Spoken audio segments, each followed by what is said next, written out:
The Elvis Truth Files, defending Elvis.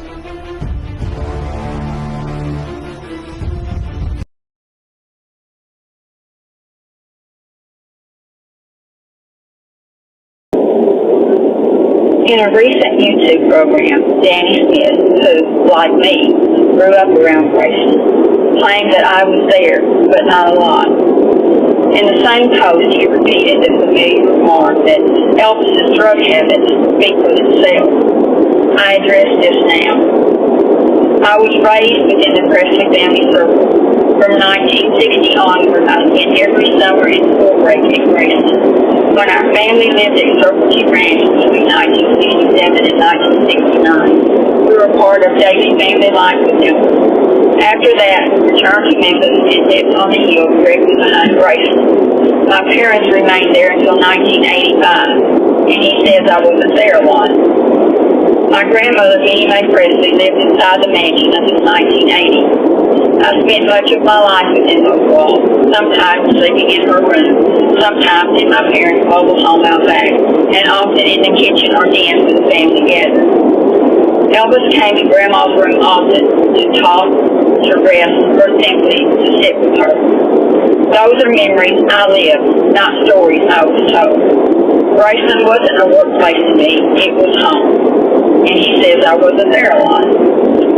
It has also been mentioned in public interviews that members of the Smith family spent a few years away from Graceland while working elsewhere.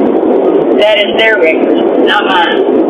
To suggest that I wasn't around a lot while others were absent for their own reasons is simply untrue.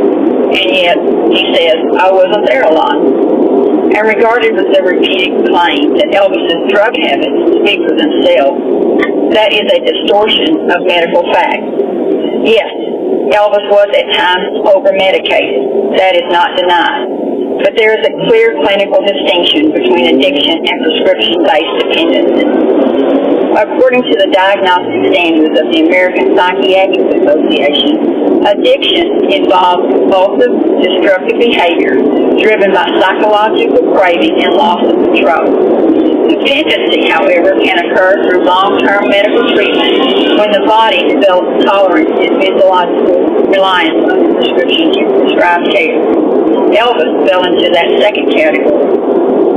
He was under continuous medical supervision for chronic health conditions, including severe insomnia, hypertension, and pain, and his medication use was managed by attending physicians. Yes, there were occasions when he took more than was prescribed, but that does not make him an addict.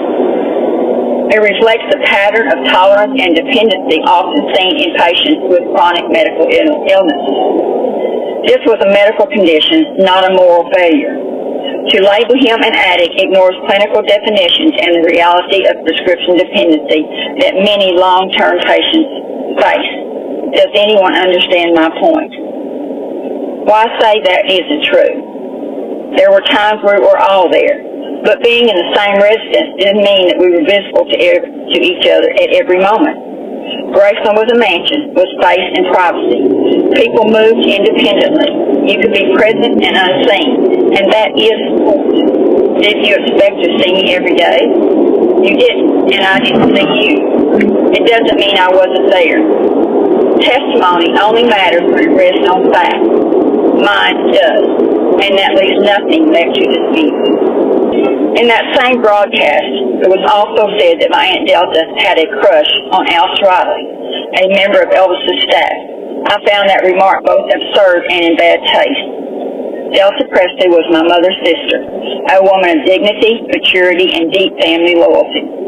To suggest that she harbored some romantic infatuation toward a much younger man is not only implausible, it is profoundly disrespectful. She was old enough to have been his mother, and she was not a woman inclined toward idle talk or foolish behavior. Anyone who truly knew her would know that. To turn the memory of an elder family member into gossip serves no purpose but to demean and destroy. There is no truth in this, and there is no decency in repeating. Aunt Delta deserves to be remembered exactly as she was, loyal, forthright, and protective of her family, not reduced to cheap speculation for entertainment. Hi, Louis at Defending Elvis. I am so proud of Donna Presley. She defends herself. She defends the Presleys. She defends Aunt Delta. Why does she have to defend herself against her own family members? It makes no sense.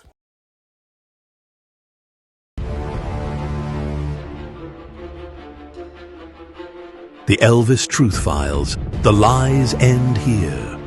With Louis Macredis and Team Elvis.